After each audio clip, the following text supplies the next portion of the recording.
friend recently asked me if all the planetary shifts that we're experiencing at the moment would bring us some much needed anchoring and stability. This question surprised me, but it also made me realize where we are all at as a collective and how we're all feeling. We're in the middle of a Mercury retrograde, which started on the 30th of June. And call me crazy, but to me, it feels like we've been in a Mercury retrograde for much longer than just a few weeks. In fact, I'd like to suggest that it feels like we've been in a Mercury retrograde since Uranus entered Gemini back in February of this year. Uranus is a planet of disruption and of creating shifts and a bit of chaos. It wants to fracture the status quo so that it can take us into new realms and new ways of thinking. It's Uranian, it is Aquarian, and it's quite in the head and it's airy. So it wants to take us ahead of our time. Uranus is all things otherworldly, from astrology to artificial intelligence. So when Uranus entered Mercury's house, Mercury's dominion of Gemini, this created a disruption of how we experience Mercury and Mercury retrogrades. Uranus coming in has adjusted all of us. It's created a higher octave, just as Uranus is a higher octave of Mercury. In other words, it expands Mercury, it accentuates it, it elevates it, it makes it higher, it makes it bigger, it upgrades it, I should say. That was a very long way of going about saying what I wanted to say. But it upgrades Mercury's operating system. In turn, our own mental faculties are being upgraded, and we ourselves, our operating systems, are changing and evolving.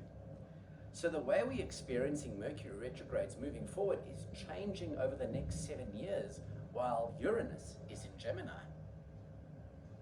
So we could say that Mercury retrogrades could give us a bit of a reprieve, especially now since Uranus is in Gemini, and Gemini controls our mind, our intellectual processes, and the way we go about navigating our lives, in our heads at least. With Mercury retrogrades, it could be giving us a bit of a rest from that Uranian moving forward energy. Don't get me wrong, I think a retrograde is still a retrograde, and in this retrograde alone, I've experienced some typical classic retrograde things that have happened. For example, I've had a water meter issue at my home that was leaking. It got resolved very quickly though. I called the council, and by the next morning they had dug up my meter outside the front in the pavement of my house, and they had repaired a small hole that was in the pipe, and it was resolved. I've had a couple of old friendships, connections coming back, which have been very nice and very stimulating for me, and a couple of other things that I can't recall right now, but it has still felt like a lighter Mercury retrograde. Perhaps as I say that, I bite my tongue and something epic happens, and I hope that's not the case, because we're still in the middle of a retrograde, and we all know how the universe works and Murphy's law works. The universe comes back and says, oh really, I will show you. And so perhaps that was a little bit short of me to do that while we're still in the Mercury retrograde ourselves. But up to now, it has felt like an easier, calmer Mercury retrograde. This Mercury retrograde, though, is very powerful because it is tracking back and mirroring something very special and unique to all of us. And that is the period of November 2025 until March of this year, where Jupiter retrograded and Mercury is now following that exact retrograde cycle that Jupiter followed in Cancer, like I just mentioned, from November 2025 till March this year. That Jupiter in Cancer retrograde was very special and unique for all of us, because we all dreamt a new dream for ourselves. We came up with something that hadn't occurred to us before. Something that we realized we needed came to mind. It had to do, in Cancer, depending on where it falls in your charts. For me, Cancer falls naturally in my 4th house of Cancer, and it very much had to do with myself, my family, but beyond that, how do I go about sustaining myself, creating self-sustenance, nurturing myself so that I can go out into the world and be successful and achieve my highest potential out in the world, which has to do with Capricorn, the opposite of Cancer, up at the top in the 10th house. So I dreamt a new dream, something that I aspired to become, something that I wanted to achieve outside of myself. But it was a deep yearning, deep in my soul, in the womb of my soul, as you would say, as the 4th house rules the womb and the mother.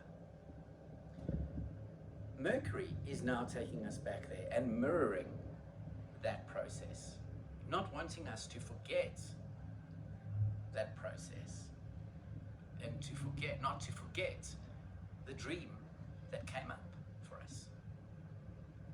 So this Mercury retrograde is quite beautiful in that it's taking us back and reminding us for what it is that our soul needs, what our soul is yearning for.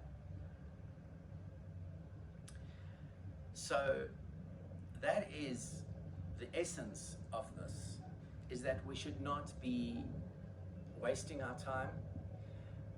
We also have, and I'm going to show this chart on this video clip, so I will upload it and share it. But on the 20th of July, we have a beautiful moment in time where Jupiter trines Neptune and it opposes Pluto, while Mercury is still in a retrograde in Cancer. And this is happening in Leo, because Jupiter has now moved into Leo.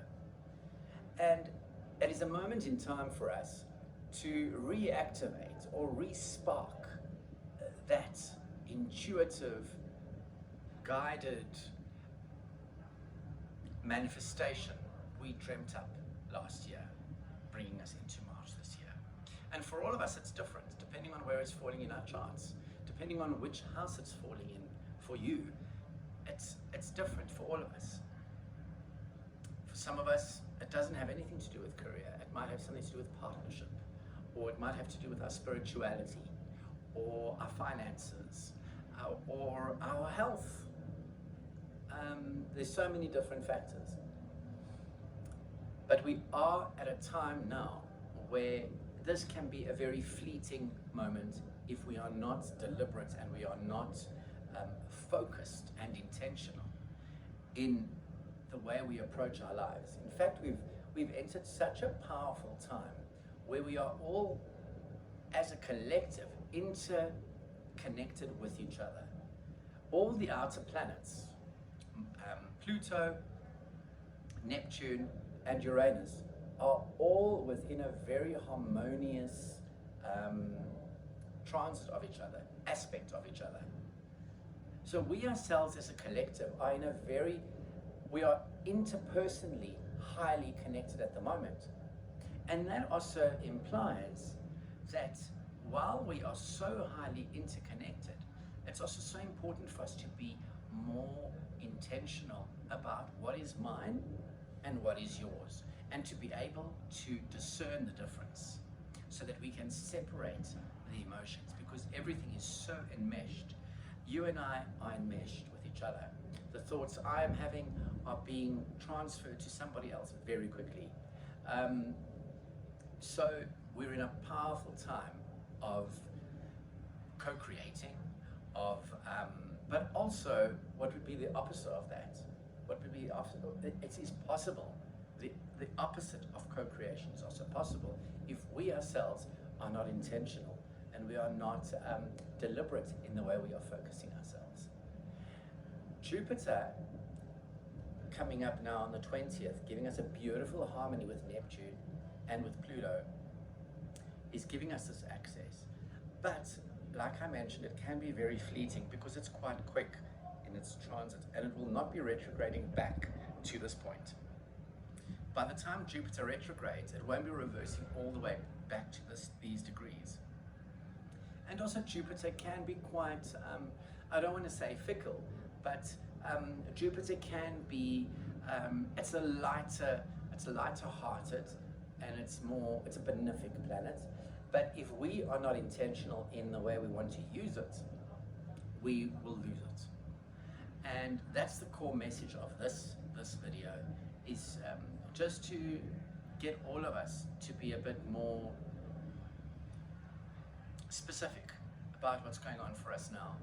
And I'm sure for a lot of you this video will be resonating, and for those of you that maybe it isn't, perhaps it's a good time to go back and remember and think about what did you aspire towards from November till March this year?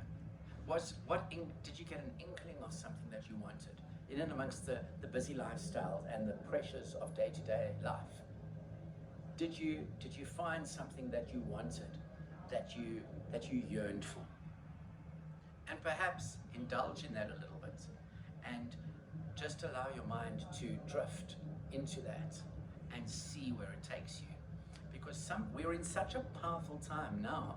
Sometimes all that's required is a clear vision, and we trust the rest, and we allow it, and in a way we let it go, but not in a way of letting it go, but in a way of letting it go with trust that it will come back. Sometimes that's all that's required. And we are so beautifully interconnected with the outer planets at the moment that we can manifest very quickly a new reality.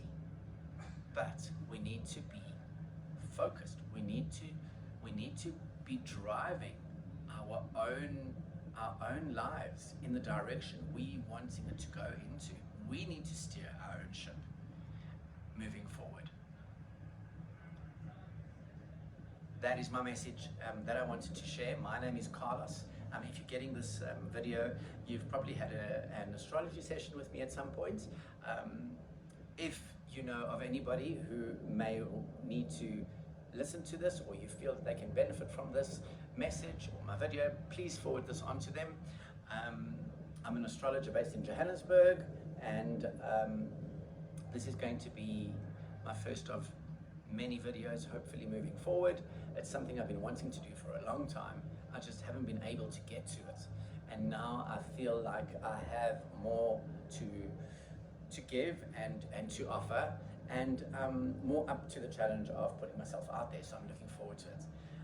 Thank you so much. My next video is about actually the next Mercury retrograde in October, and that's going to be a doozy. That is an epic Mercury retrograde. If you're planning any events around that time, it'll be a good video for you to watch, and I'm looking forward to seeing you then. Thank you so much.